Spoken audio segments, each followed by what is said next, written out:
Hello students, master in mathematics में आप सभी लोगों का स्वागत है। मैं उम्मीद करता हूं आप लोग अच्छे होंगे, सेफ होंगे। तो इसी नोट के साथ चलिए आज का वीडियो लेक्चर हम स्टार्ट करते हैं।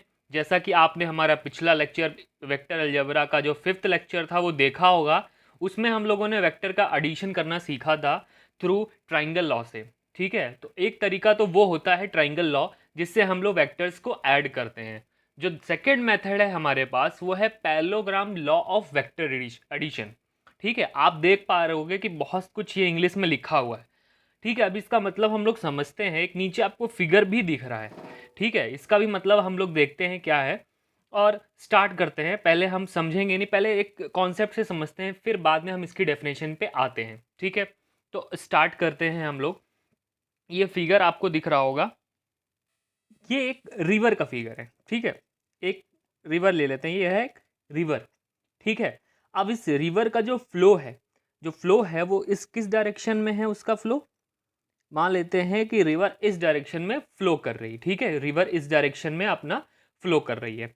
अब हम यहाँ पे एक बोट ले लेते हैं। ठीक, यहाँ पर हम लोग एक क्या ले लेते हैं, बोट।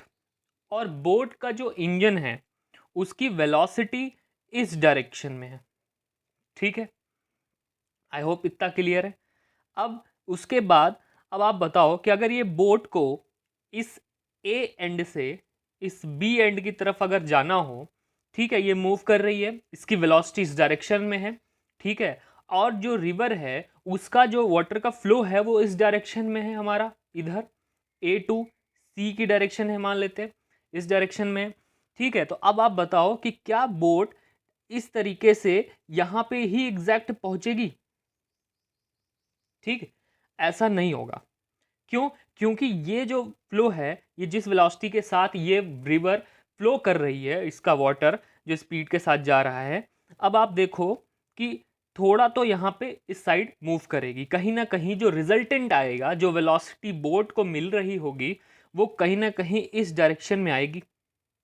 ठीक है, जो कि इन दोनों डायरेक्शंस के बीच में होगा। तो कहीं ना कहीं जाकर यहाँ ना होकर वो कहाँ चली जाएगी, इस तरीके इस तरफ वो आके यहाँ पे वो ए टू बी क्रॉस करेगी, एक एंड से दूसरे एंड के रिवर की तरफ जाएगी।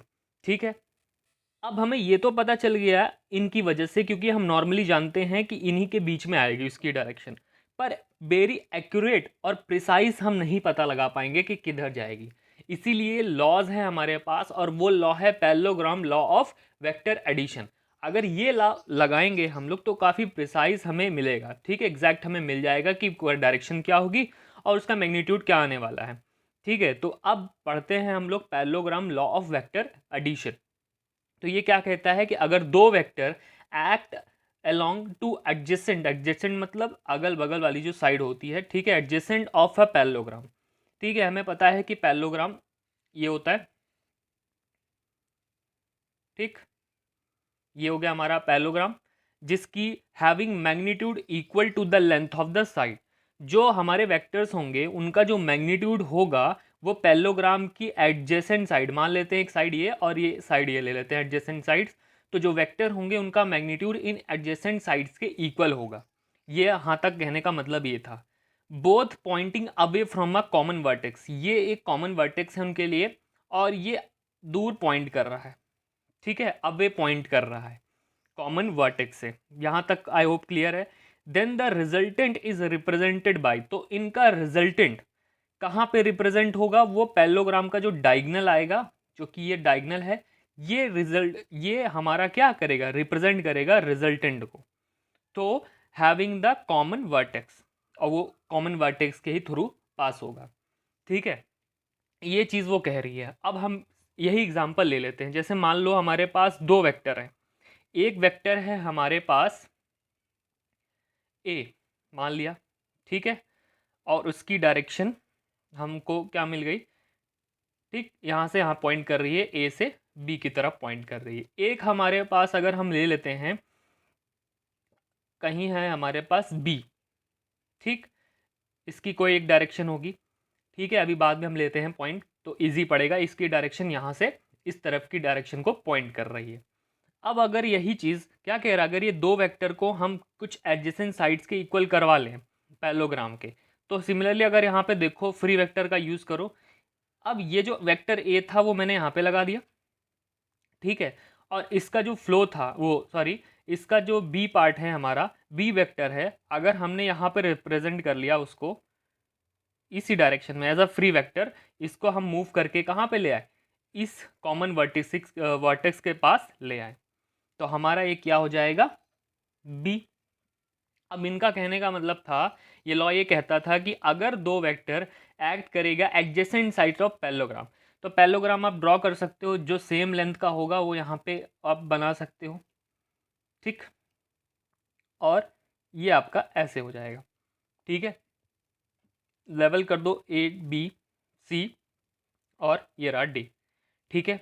आई होप यहाँ तक क्लियर हो गया होगा। तो मैग्नीट्यूड इक्वल है उनकी लेंथ के बराबर साइड्स की जो पैरेललोग्राम की है, बोथ क्या कर रही है, पॉइंट अवे कर रही है वर्टेक्स से, ठीक है, तो जो रिजल्टेंट आएगा वो डायगोनल आएगा, तो रिजल्टेंट क्या आने वाला है, डायगोनल, तो वो यहाँ पे आएगा और वो पॉइंट करेगा इस तरीके से, ठीक है, वर्टेक्स इनकी कॉमन होगी और पॉइंट करेगा, इसका मतलब ये हमें क्या देगा, ए प्लस बी देगा।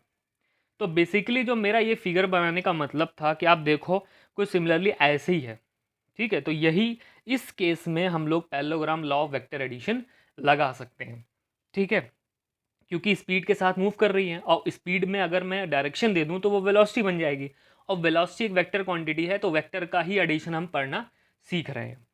तो सिमिलरली आप ये हो गया।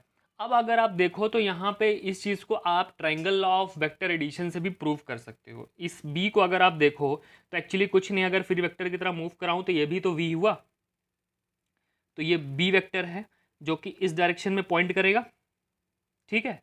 अब यहाँ पे देखो ट्राइंगल जो लॉ था, triangle law of vector addition, वो क्या कहता था, वो ये कहता है कि if two vector are represented by the two sides of a triangle, अगर दो वेक्टर को हम लोग रिप्रेजेंट कर रहे हैं दो साइड्स ऑफ अ ट्राइंगल से, ठीक, दो साइड्स ऑफ अ ट्राइंगल से सेम ऑर्डर में लिया, और उसका जो थर्ड साइड होगा अगर वो अपोजिट ऑर्डर में मैं लेता हूं तो वहां पे उसका रिजल्टेंट उसको मिल जाएगा, ठीक है। तो इसी तरीके से आप यहाँ पे देखो ए टू बी और बी टू सी, ये एक सेम ऑर्डर है, अपोजिट ऑर्डर में उस तरह हमें रिजल्टेंट मिल जाएगा ए टू सी।